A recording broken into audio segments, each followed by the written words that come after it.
very happy to be here today. I will admit it's a little bit colder here in Estonia than it is in California, hence the sweater. One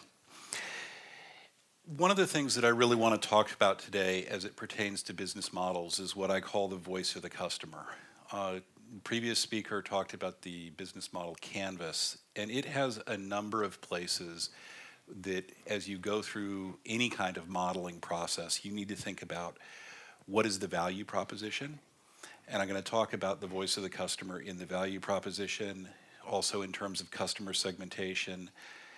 And one of the points I'm going to make is that it seems like this is so obvious, but it's really, really hard. I know from personal experience, I've done a number of companies, it's really easy to get wrong, and it's really hard to get right. So by way of quick introduction, who am I? I am a serial entrepreneur.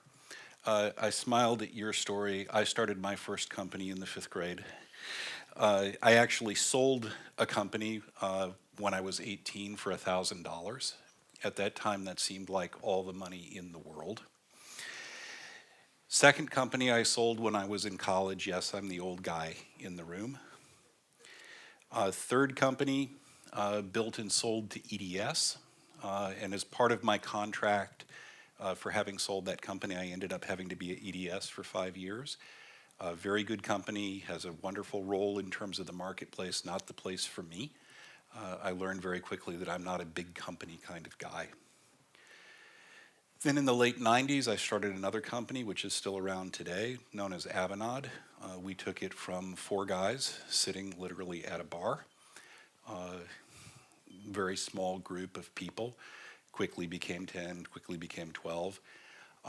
And today, Avanade still exists. It has about 10,000 people working in about 30 countries with revenue of over $1 billion. One of the things that Avanade does very, very well is Avanade listens to the voice of the customer. In addition to my work at U.S. Market Access Center, have another company that's in stealth mode. Stay tuned. I'm also a consultant. I have a very deep background in terms of being able to help other companies, helping them with business problems, helping them with business models. Spent 10 years actually starting out in politics, which was interesting, at EDS, at Anderson Consulting, and I'm going to talk some more about that experience. Was also, as I said, at Avanade. Was there for a long time, worked all over the world. And one of the things that I've been very fortunate in my career is I've had the opportunity to live and work all over the world. I've lived in multiple countries, have probably worked in 20, 25 different countries around the world. One of the things that's very important for companies from places such as Estonia is that you have to start thinking globally right from the very, very beginning. You can do a very nice company here in Estonia. You can have 90% of the market in Estonia, and you're only going to be so big based on the size of the market. And that one of the things that I challenge all of you to do is to have a global perspective from the beginning. So who is the company I work for, the U.S. Market Access Center? We were founded years ago by San Jose State University. I've been with them for about 2 years now. We are a nonprofit, and we are focused on helping companies from around the world globalize. Our focus is on coming to Silicon Valley, but we've helped companies from Singapore enter the Vietnam market. We've been able to help companies from around the world make the jump from being a local entity on out to a global entity. We have done a lot of stuff, 800 companies over the last 17 years. Today we have a portfolio of about 60 clients that we work with that are resident in Silicon Valley. Those are all international companies that have set up operations in the US. We have about 40 companies that we help globally.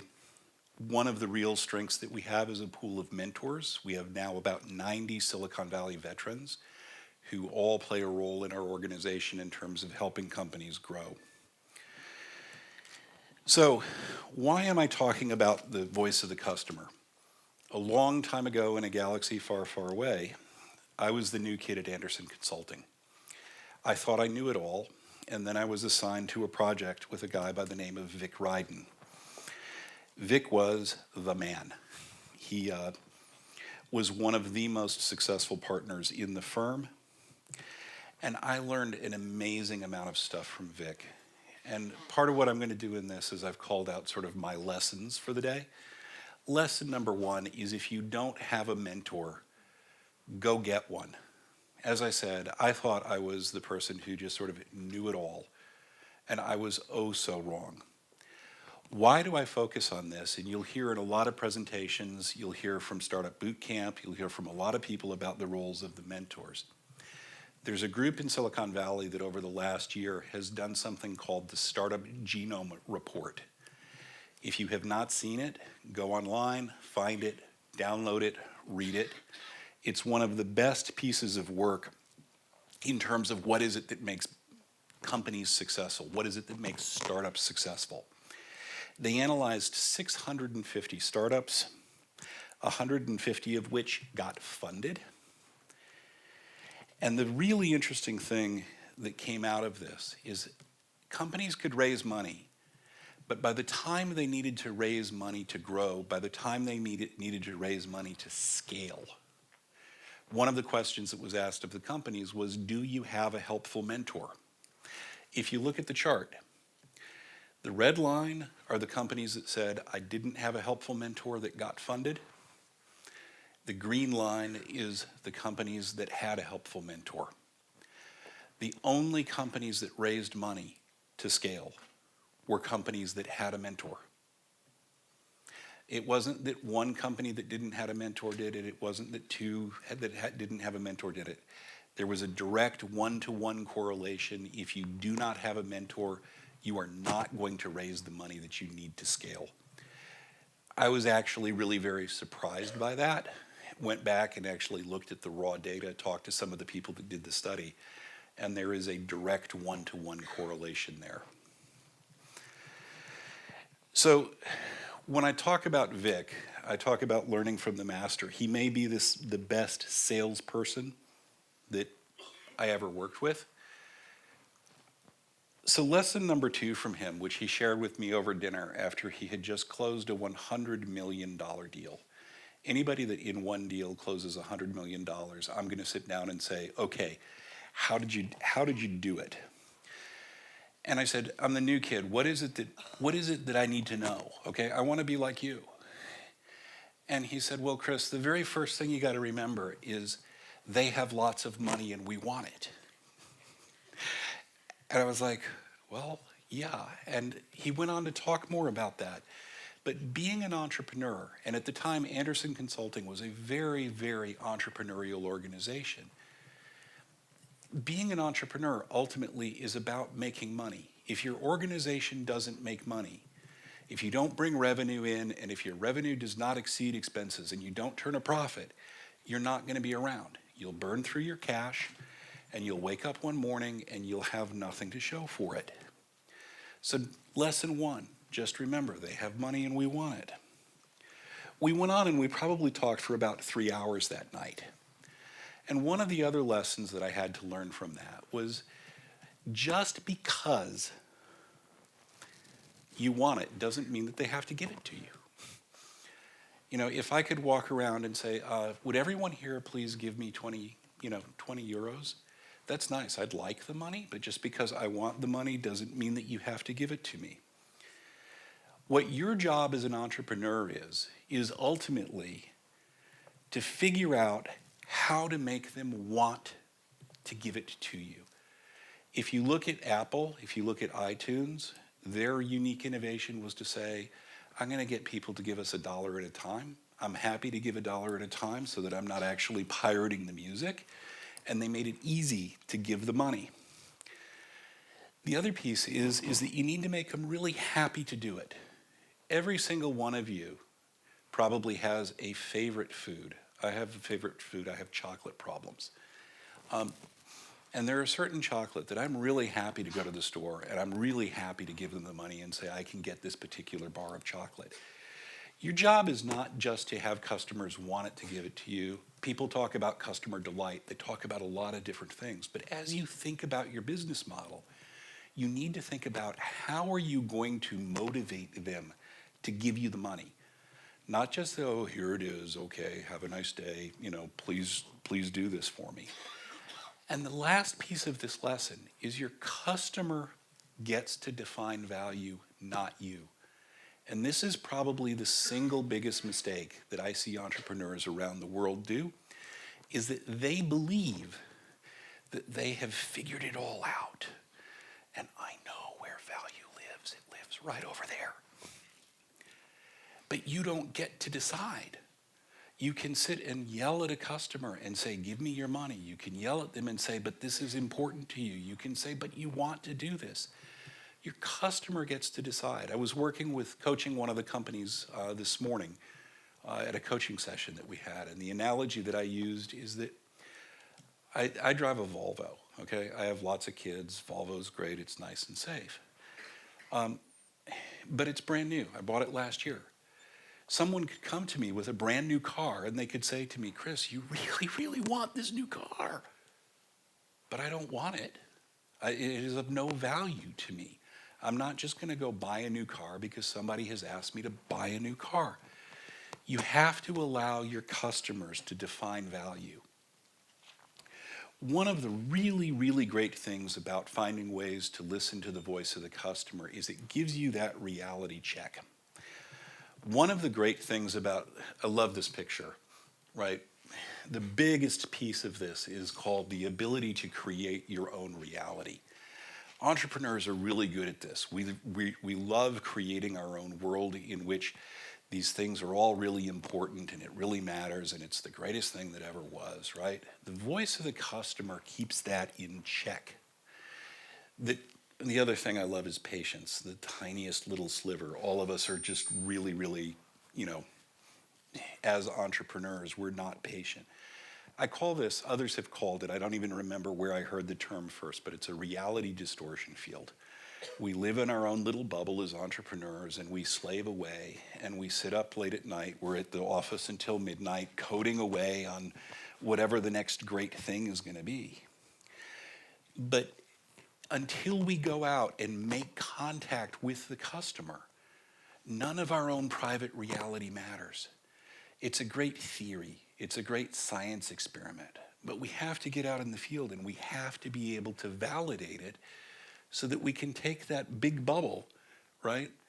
And we take what our beliefs are and we rein them in. We've all seen the reality distortion field in effect.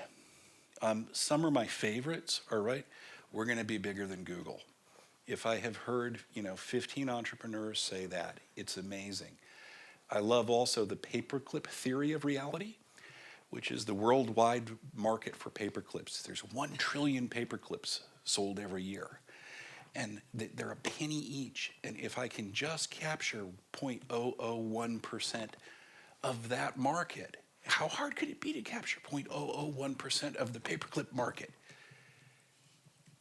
And our GDP is going to be, our company is going to be more valuable in France. We're going to be bigger than Google. And there are all of these games that you play with yourself. And to some degree, as an entrepreneur, you have to do it. I really liked in Tobias's presentation about the issue of faith. Faith is really important. You have to believe in yourself. You have to believe in the product. You have to believe that there's a market. But there is a point in time at which you actually have to come and prove that there is a market. And one of the things that I see entrepreneurs do all the time is that they hide in the office. And it's almost like you're scared of going out and actually meeting the customers because they might not like your baby. They might tell you that your baby's ugly. Russ Fraden, who's a good friend of mine, who's the CEO of a company called Social Shield, one of the best entrepreneurs I've had the privilege of knowing. Russ had an exit earlier with a company that had a B behind the exit. I always like guys. That's a good day at the office. Russ has a new company. They've raised about, $14 million. That was the last I knew. Maybe they've raised some more beyond that. But Russ talks about the fact that you don't have a business unless there are real people, okay? with real money. You can't market to 2-year-olds. You can't market to people who don't have money. You can't. 2-year-olds don't qualify. If you go back to lesson 1, they have money and we want it. 2-year-olds don't have money. They have to have a real problem, a real need, or a real want. If you look at my analogy about me and the car, there are lots of people who want to sell cars. I don't have a need for a car. It's brand new. It's got a few miles on it. I haven't managed to wreck it yet. It's why I drive a Volvo now instead of a BMW. And they have to be willing to pay you to make that problem, need, or want go away. That's when you have a business. And it's ultimately your customers who decide that you have a business, not you. Until you have real people with real money, with a real problem, and they're giving you that money, you have an idea, but you don't have a business. So all of you here, I assume, have some kind of entrepreneurial venture, or you're thinking about being an entrepreneur, want to be an entrepreneur. And I really challenge you to ask yourself the questions. Ask Russ's questions, right? Who are your customers? What do they want? What do they need? How are you going to motivate them to be able to give you their money? And if customers aren't going to give you the money, you don't have a business. And I can hear, I've given this talk before, and I get the question always, but wait. What if I have some kind of advertising supported business, right? Well, in that sense, the people using your service, they're sort of your customers, but your advertisers are your customers too. And you have to treat the people who are your advertisers as if they are actually your customers. If you have a freemium model, if you have those types of things, you have multiple customers. It's possible to have multiple customers. You have advertisers, you have these people, you have those people. You have to crawl inside every one of their heads and understand their value system and create a value proposition for each of them.